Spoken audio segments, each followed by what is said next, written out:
Bersama saya Wisnu Nugroho, inilah Beginu. Bukan begini, bukan begitu. Halo pendengar setia Beginu, selamat datang di episode terbaru persembahan Kompas.com dan Media Podcast Network.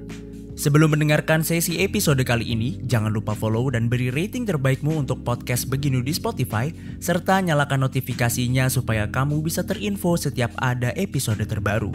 Follow juga Instagram, TikTok, dan Twitter kami di @medio_by_kgmedia. Di episode ini, kita akan menyelami kisah perjalanan Dimas Oki Nugroho, seorang sosiopreneur dan ketua perkumpulan kader bangsa. Bincang-bincang Wisnu Nugroho dengan Dimas Oki Nugroho menceritakan perjalanan hidupnya dalam membangun jiwa nasionalisme. Dari pengalaman Dimas di masa lalu, hal itulah yang telah membentuk kepekaannya dan kecintaannya terhadap bangsa Indonesia. Penasaran dengan ceritanya? Yuk langsung saja kita dengarkan lebih lanjut. Hari gini masih ketipu investasi bodong, masih susah atur keuangan, investasi, klaim asuransi, dan update isu finansial? Dengerin Podcast Cuan, cari untung bareng teman. Persembahan Media by KG Media dan Motion FM di Spotify.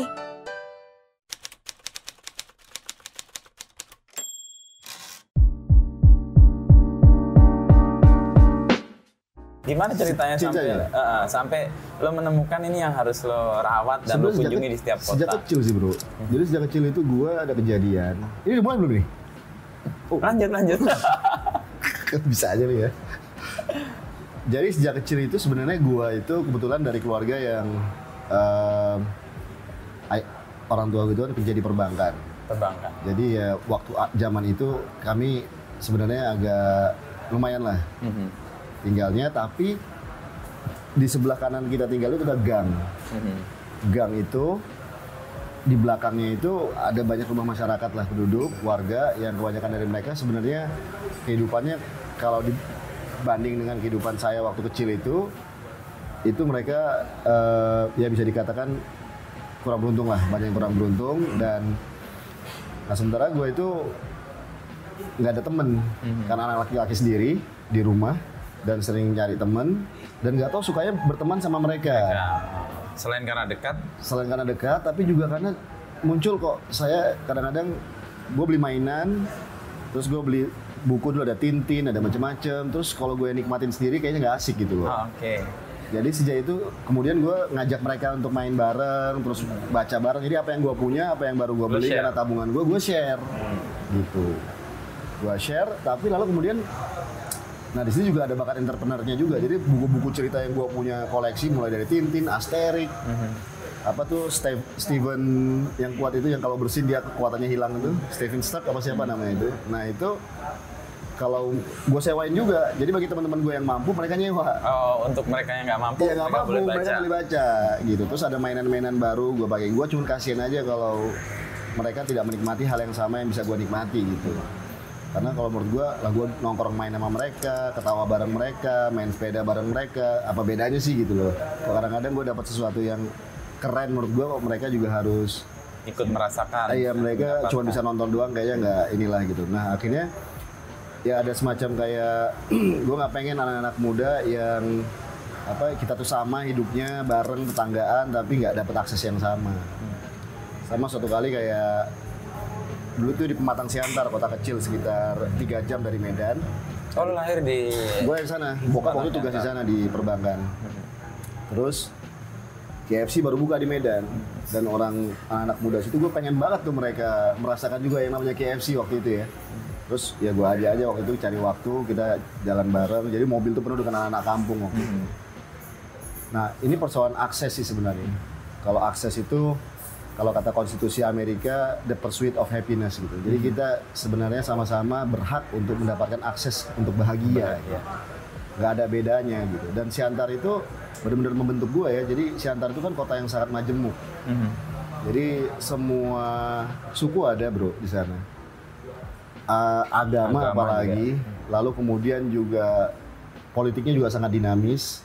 Itu di saat itu, padahal itu di era Orde Baru. Tapi gue inget banget tuh beberapa kampung itu perimbangan kalau pemilu itu antara Golkar, PDI Perjuangan dan P3 itu hasilnya sangat kompetitif gitu. Gue inget karena tetangga gue ada yang pengurus P3 tanpa diganggu oleh yang lain. Partai politik dominan saat itulah, kekuatan politik dominan saat itu, tapi mereka berinteraksi. Jadi juga saya dapat political education itu dari situ.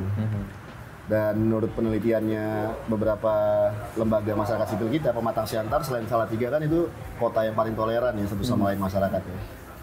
Lalu SD di Taman Siswa, jadi at the same time di situ Taman Siswanya kuat banget. Di Pematang Di Siantar. Pematang Siantar itu. Berarti bayangan kita Taman Siswa itu di Jogja ya? Iya di Jogja. Tapi Pematang Siantar. Ternyata di situ dulu ada Pak Prabowo Sutejo dulu yang memang dari Jogja, adiknya Pak Harto memang membangun itu. dia pernah jadi guru Taman Siswa. I see. Nah lalu kemudian dia punya rumah di situ, dia bangun Taman Siswa. Jadi Taman Siswa di Pematang Siantar itu salah satu yang paling keren sih di Indonesia. Nah, aku SD di situ.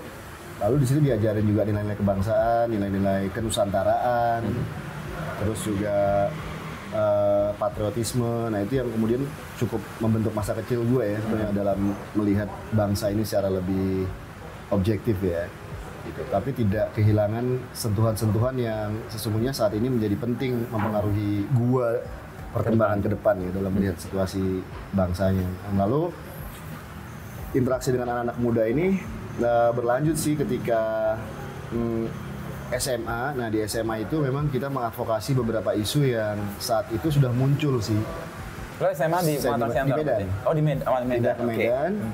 Masuk sekolah pertama kali melihat ada demo buruh besar banget tahun 93 yang dipimpin oleh Pak Mukhtar Pakpahan waktu itu. Ya 93 era Marsinah dan sebagainya. Exactly. Era kebangkitan. Udah mulai kebangkitan kesadaran perlawanan dan kritisisme gitu. Di mana anak-anak kecil tadi sudah tumbuh besar dan lalu kemudian mereka sudah cukup terekspos dengan berbagai bacaan yang terbuka karena memang waktu itu kelas menengah mulai tumbuh kan.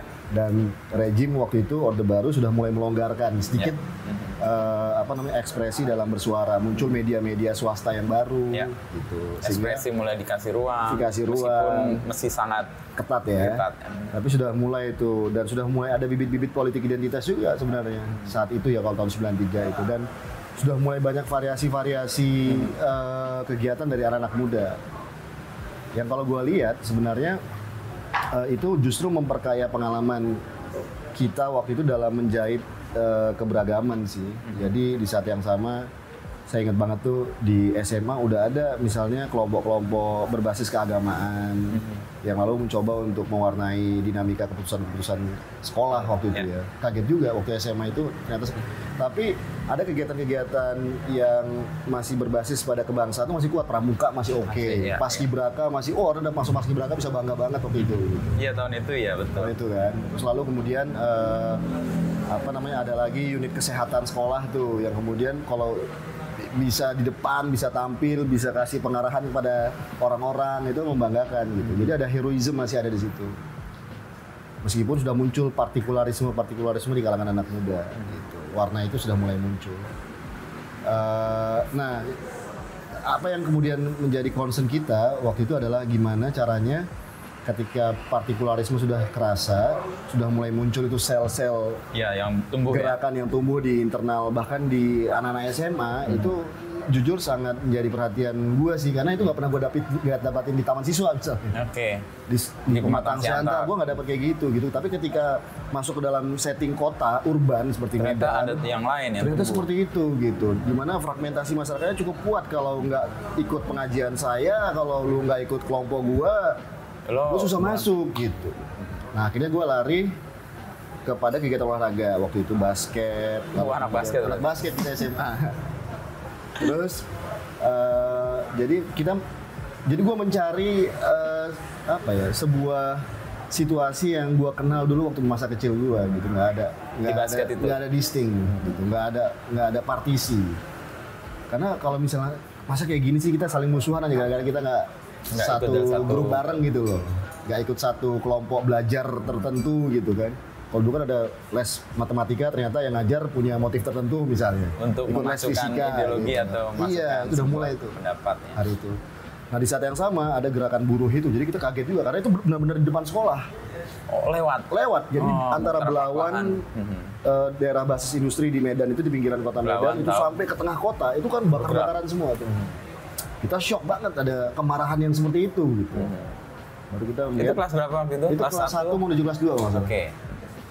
Itu betul-betul mengejutkan kita ya di saat itu.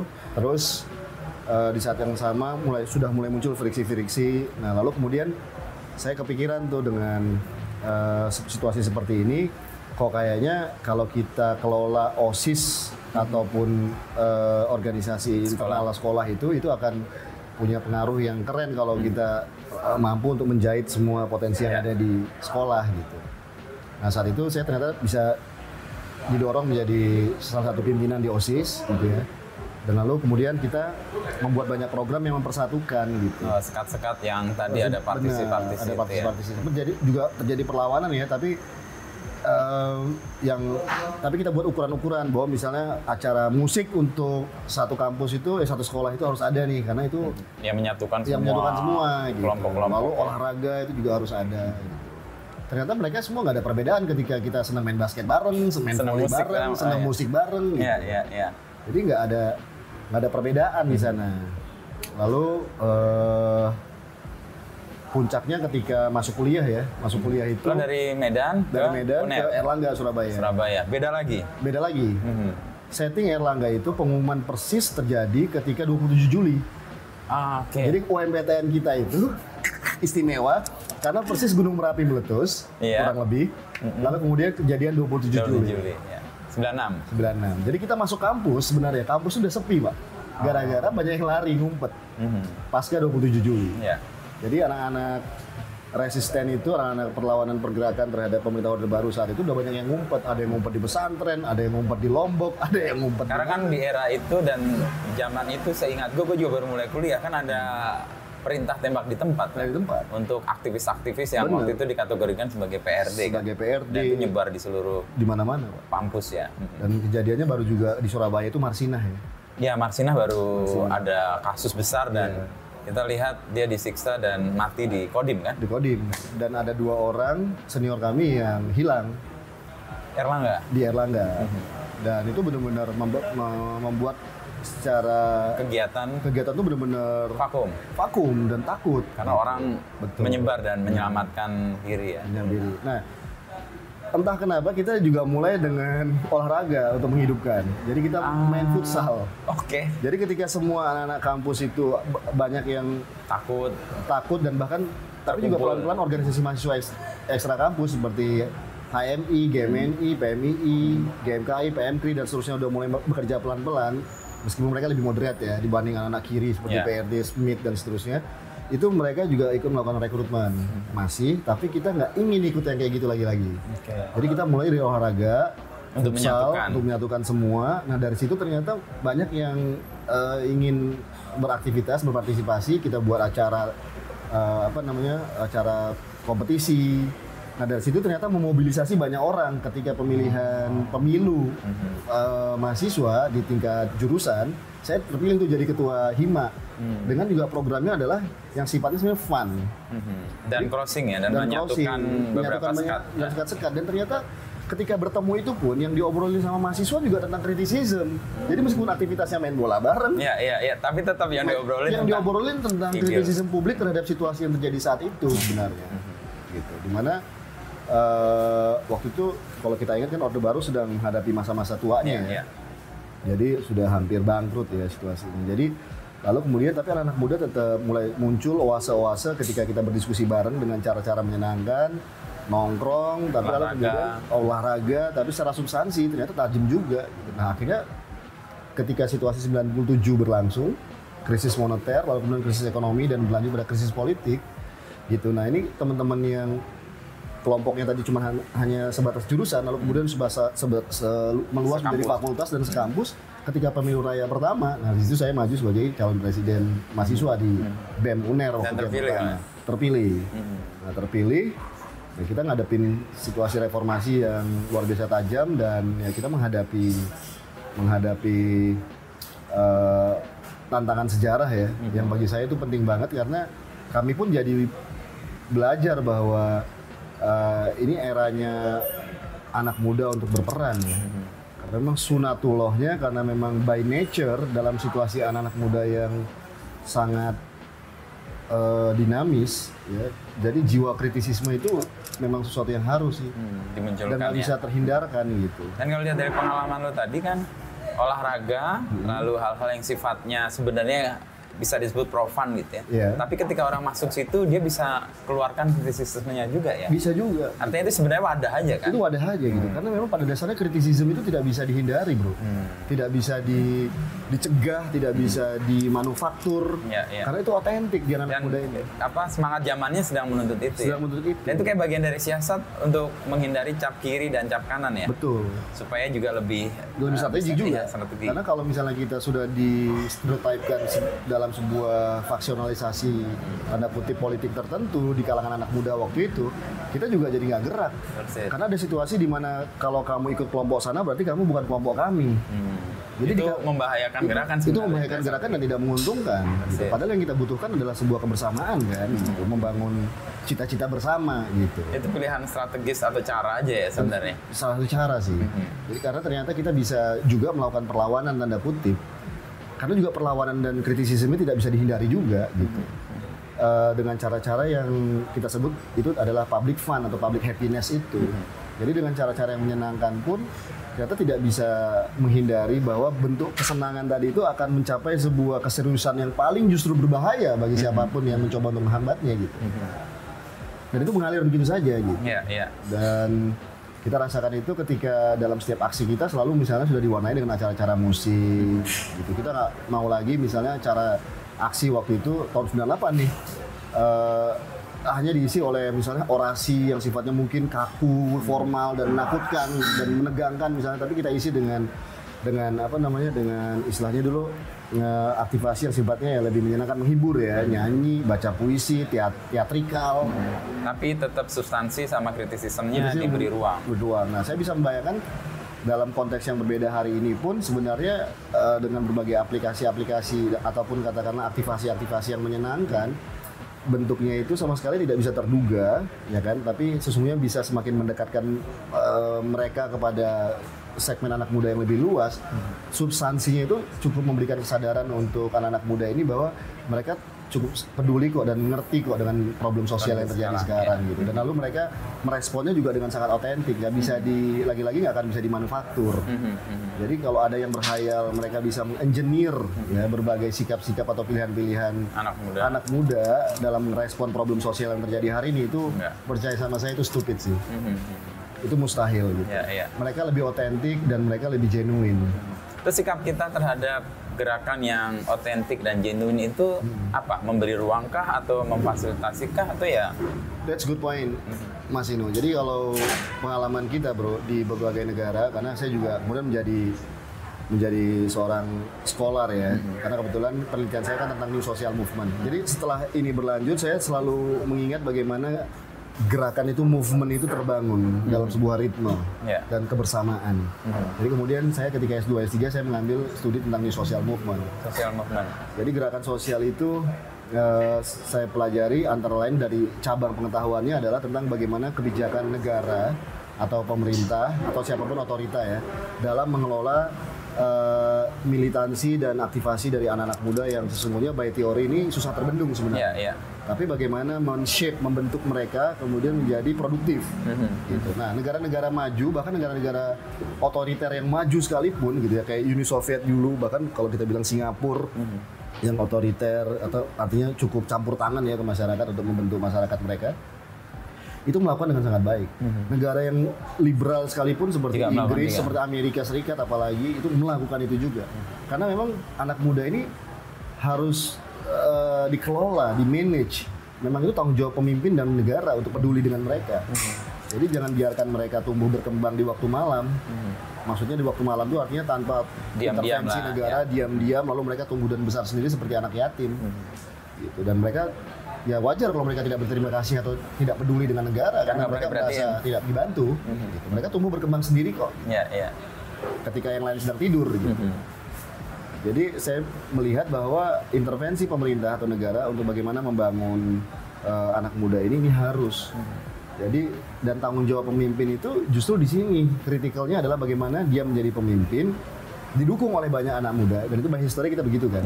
Soekarno, Pak Harto, lalu kemudian Jokowi sekarang. Nah, tanggung jawab mereka adalah bagaimana mempersiapkan the next anak muda untuk jadi pemimpin-pemimpin Indonesia nasional di berbagai sektor.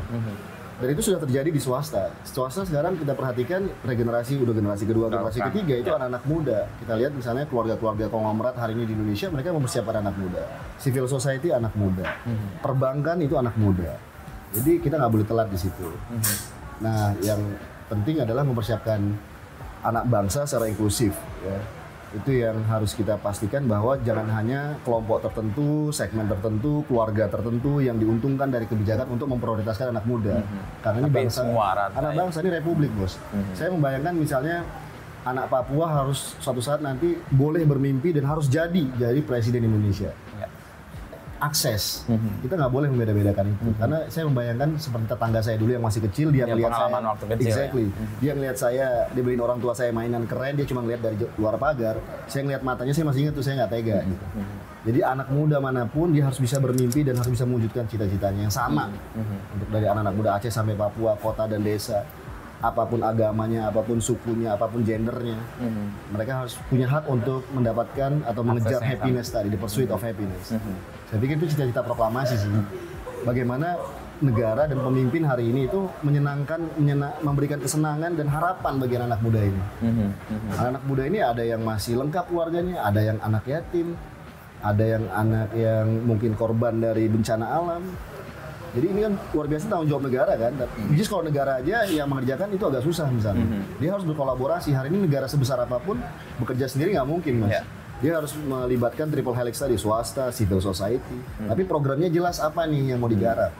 Saya pikir prioritas pertama adalah edukasi sumber daya manusia.